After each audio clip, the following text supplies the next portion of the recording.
Hey guys, welcome to 6 Minutes for Monday, August 22nd. Jason Fulmore, SC Russell, and today I had the opportunity to talk to former Florida Hammer, Miriam Jenkins, who is being awarded the John Vaughan Award by the National Wrestling Hall of Fame Florida chapter this coming weekend. And we had a great conversation. I've known Miriam for a long time. And yeah, it was really interesting to talk to her about a ton of different things. Before we get to that, I just want to make you guys aware that I've got Coach Billy Maldonado, who is the head coach at Lovett, also with the Georgia Wrestling Coaches Association for an interview tomorrow on Tuesday, and Coach David Thornberry from North Murray, who will be up later this week. So a lot going on, and also want to make sure all the coaches out there, if there's a coaches tab on the website, make sure you drop me a line. I'm going to start working on state of the program posts in September, and we would love to highlight your program. So make sure you get into that and fill out the form so that we can do that starting in September. But here is my conversation with Miriam Jenkins, a true trailblazer for women's wrestling in the state of Florida. Had a great time talking to her. Yeah. All right. I'm here with Miriam Jenkins, former Gainesville Purple Hurricane, once upon a time. Miriam, first, how's everything going? It's fantastic. Life's great. I'm happy and healthy. I guess that's what you can say. Yeah, no, that's a good thing. That definitely. Yes. So I was just made aware of, the Florida chapter is doing their Hall of Fame weekend, and you are the recipient of the John Vaughan Award, which is a recognition of enthusiastic support of wrestling, like in a new direction. And first, congratulations. And number two, what does that award mean to you? So to me, I think that it is, first off, something that I didn't think that I deserved by any means. Because to me, initially, I started out wrestling in 1996 as just a winter sport in between one thing and the other. And it was never set out to change the sport of wrestling. It was never set out to change others' views of the sport of wrestling. It was set out initially for myself. Mm-hmm. And then, of course, over the course of time, things changed. And because as some people refer to me as a trailblazer or a fire starter, these are the things that I then became a little more mature and understood. I see how something like this can be out there for someone. I may not be a Dan Gable who, actually set records and did all these great things, but I did just enough to change things for others. Yeah. Well, and you did. I want the context to be really present for everyone. 1996, there weren't a lot of girls wrestling. I know that wasn't your intention going out. Why wrestling first? What was it about wrestling that you said, you know what, I'm going to do that? So my best friend at the time, Stacy Canoe, who wrestled with me, we both wanted to do something together.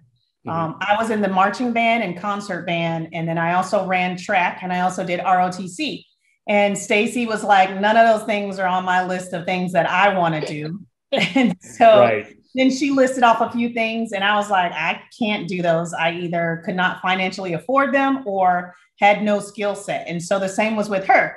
So then somehow, some way, we both settled on wrestling because it was like a flyer I think we saw at school. I don't know who decided it, but one thing led to another, and we were both on the wrestling team. and what was the conversation between the two of you after that first couple of days of practice? Was it like, this is cool, or was it like, oh my God, what are we doing? It was cool. I do know it was cool because both of us are the type of people that will go head first off a cliff or like go, snowboarding like we'll do the craziest stuff or we'll do these things, especially during high school when you don't know consequences. Like Sure, there's consequences right. for your actions. We don't think about it that way. And so at the time, that was definitely what it was. It was a new adventure. It was something that was new. And it wasn't necessarily new because we were the only females on the team. It was new because it was new. Yeah. It was just new to us too. And it was something that at the time we could do. Yeah. It wasn't, nobody told us no. When we knocked on the first door at Coach Billings and Jim Zaruba didn't tell us no. They told us, yes, you're welcome, just like the rest of them. Yeah, come on in. And as long as you're willing to work hard, we're all about it. Yes. Very cool. Very cool. So I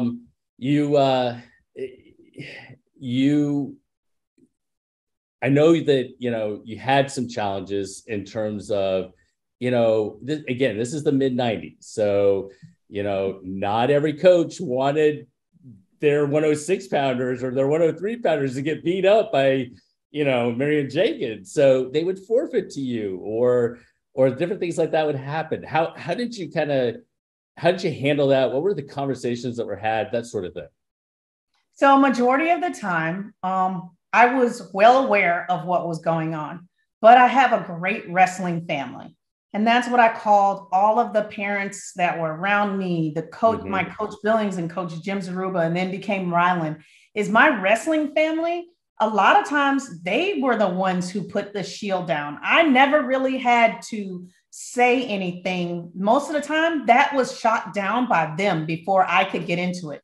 Because as an athlete, they want me to maintain that sportsmanship because it would only make me look worse if I went firing back at them and handle the situation. Because I'm not lying, as a teenager, I experienced things that I should have never had to experience. I wish this on nobody. I was aware of it. Myself and Stacy was 100% aware of it, but we did our best and they would do their best to tell us, do not respond to that. Do not say anything. Yes, you have another forfeit. And I would go, another forfeit? And it would crush me because I just wanted to wrestle. Right. I didn't care if I lost. I didn't care. I mean, no, everybody cares if they win, but ultimately I didn't care if I lost because it was going to be another experience that you got. The point was, I just want to play. Like a kid, I just want to play. Can I just play with somebody else?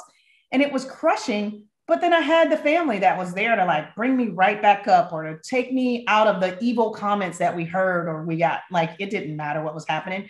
We just did our best to ignore it, or they would do their best to try to like remind us that everybody isn't that individual. You got to look at the world in a whole, and the world in a whole isn't going to respond that way.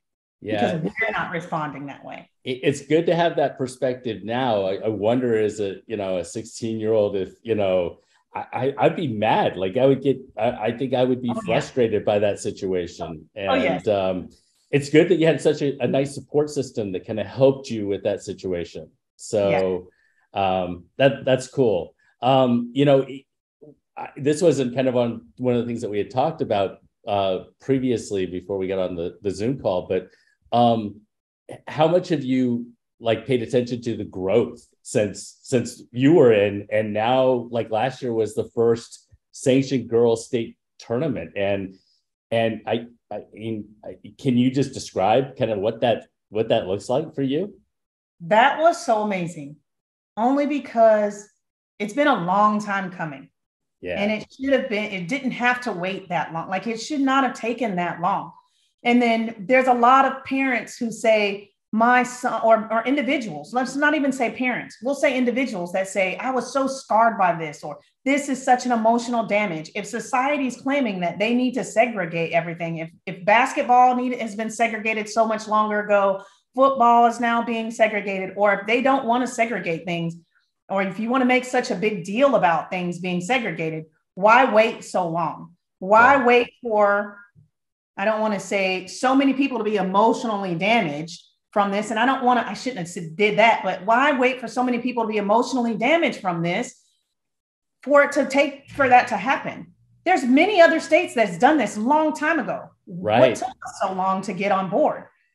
Were we waiting for more participants? A lot more participants probably would have came along if you had done this a long time ago.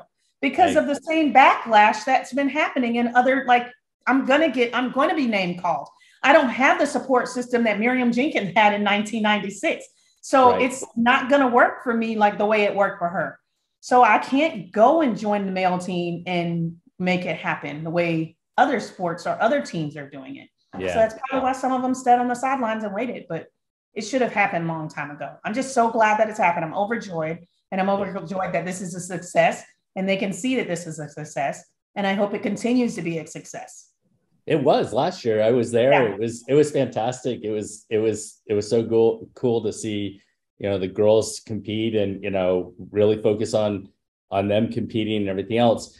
You mentioned very early in this about being a trailblazer. And when people put that kind of label, on you, it sounded like you were like a little hesitant about it, but in truth, you were, you, and not just you. It wasn't only you. There were other girls that were competing at the time and that sort of thing. But you had a lot of success. You were the first ever girl to qualify for the boys state tournament. You had a win, at that tournament. And, that is, how do you feel when somebody does put that label or whatever about being a trailblazer? Is that something that you kind of like shy away from, or is that something you just kind of own? Well, now I'm starting to own it a little bit more. Like, people who know me, I'm a very humble person. I don't, like, even in the Marine Corps, people didn't even know I wrestled. I was on the Marine wrestling team. Marines, to the left and right of me, didn't even know I was on the Marine wrestling team. Didn't know, still to this day, didn't know. They just found out at work. People are finding out right now today, a week before I'm leaving to go and receive the award, that I'm receiving the award and that I was on the Marine Corps wrestling team.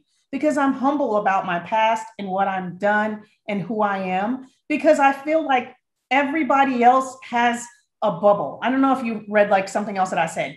You set out to change what's in your bubble. And it's something also that I learned in the Marine Corps. You set out to change what's in your bubble.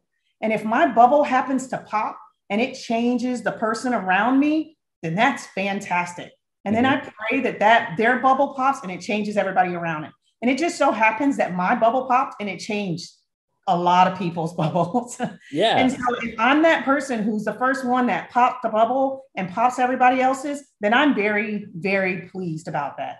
And then there should be some pride in me that, you know what, I did that. You should be proud that you did that you were the first one who wasn't afraid to step up, who, yes, got kicked down, got called names, got stepped on, got shunned out the door, got left behind, but you still did it. You didn't let anybody stop you. You still did it. I may not have been an Olympian, but I still did it. Well, and you actually, you bring that up because I was going to talk about that. After you finished wrestling in high school, you went to the Marine Corps and you were on the Marine wrestling team and you were, you beaten some outstanding wrestlers during that international level of competition, national level competition. What was that like in terms of, taking that step outside of Florida to that level and training for the Olympic, trials? And you were in the Marine Corps, so you were active duty and very involved with what was going on. You're in your early 20s. How in the world are you handling and juggling all those different things? So I will say this: the Marine Corps teaches you to prioritize and how to shift gears really quick. Right. So for me, it was just that. I had to go, what is on my plate today and what is going to be on my plate tomorrow? What can I put off till tomorrow? And there are things I could not put off till tomorrow. And then I also, like, heartbreakingly had to remember that I signed my contract to join the Marine Corps to be a Marine and not to be a wrestler. So that was my hardest thing to swallow when I joined them, after I joined and realized where my loyalty had to lie. Let me put it that way. So then after I got that emotional part of me in check, I put that in balance and where I could do things. And that just let me know, hey, I could join the Marine team because that made it work out great for me. And I didn't care who I was on the mat with, if it was a boy, if it was a girl, if they were 8 to 80, blind, crippled, or crazy, I was going to do everything I could to do what I had to. If it was to teach them, it was training, and the point was for me and you to get a training session out of it, then that's what we were going to do. Or if this was a match and I needed to win that match, or I was going home. So that's the way I saw it. And that's the way the Marine Corps trained me. Either you're going home or you're going to win this match. And that's the way I saw it. It didn't matter if it was a boy, if it was a girl, if she was number 1 seed or she was the last seed. Right. Because that match could turn around any second. You could be winning 9-0 and you can get pinned. And you're always looking for the pin if you, no matter what. And that's something that I've learned. It doesn't matter. You don't ever stop wrestling, ever stop wrestling on that mat, no matter how long. You only need 3 seconds. Yeah, it can change like that, can't it? Yes. So what piece of advice for young girls who are coming up now? The environment's changed a little bit, but it's not, I mean, it's still a struggle. There's still states that are not sanctioned. There's still, a sole girl on a guy's team. We've made a lot of progress, but for those individuals, those young women that are out there, if you could reflect back and give maybe yourself or that, whatever, a piece of advice, what would that be? Okay. Yes, I'm fantastic. Yes. So my piece of advice would be that no matter what, they don't stop. If they really love it, if they have a passion for it, don't give up. Just do what they need to day in and day out. With or without a support system, there is always a version of a support system out there. There is a website, there is a Facebook. With today's technology, there is someone out there to make your wrestling family for you. You will always find a wrestling family. Find a wrestling family attached to that wrestling family, and they will help make you a success. If you have no one necessarily in your corner physically that day, then we can find you somebody in the community that will come and be in your wrestling corner. With today's technology, there's always somebody out there that's willing to support you. I guarantee you that. Reach out, find the help that you're looking for, and I guarantee you will find it. But don't give up. Don't let anybody tell you no when you know you can do this. When you know this is something that you're going to be passionate about. And as long as you're passionate about it for the right reasons, you will be successful. If you're successful in your own personal heart and personal reasons, or if you're successful because now you're an Olympian, then you're successful. It's on many different levels you can be successful. That's such a great message. Is that kind of going to be your message when you give your speech this coming weekend? Yes, it is. It's my own speech because I wanted to, even at the end, after the Olympics, after Olympic team trials, I wasn't able to get back to wrestling. I ended up making the Marine Corps my priority because at that point, I had planned to get out of the Marine Corps and go back to the mat. And I wasn't able to. And I then had to say, did I put everything I had into it, or do I have more? And at the time, I could not get back to the mat. I had to make new commitments to the Marine Corps. So then after that, and it's like, oh, my back hurts, my foot hurts, my knee hurts. I became a drill instructor, and I had a new set of for 3 years, I had my priority was chasing recruits around Paris Island. And that's a whole nother beast. Let me tell you that much. Wow. So then after that, then a new commitment and a new commitment and a new commitment. And then before I knew it, there was no going back to the mat. And now I'm asking myself, hey, could I get on the mat tomorrow? And I was like, yes, I could, because I still hurt Marines' feelings regularly when they surprise at McMap that their old lady that is in charge of them, their master guns, can outmaneuver them in our martial arts that we do. It's like a wrestling style that we do. Yeah. And they're like, you better watch out for her because she's good. She knows what she's doing. Even though you're twice her size, she will outskill you. And you don't understand why this little lady just outskilled you. And they're sad inside, but they're not. They get over it. Well, it sounds like, the experience of wrestling had an impact on, obviously being in the Marine Corps and everything else. I think that it's so cool that you have kind of the perspective that you have as it relates to, very positive, about your wrestling family and finding a wrestling family and doing those sorts of things. And I think that's probably, one of the many reasons why, you got the award, because I think that that's the epitome of kind of what that is. So yeah. I want to congratulate you on the award and wish you the best of luck and all that. So yeah, congratulations. Thank you very much. All right, take care. All right.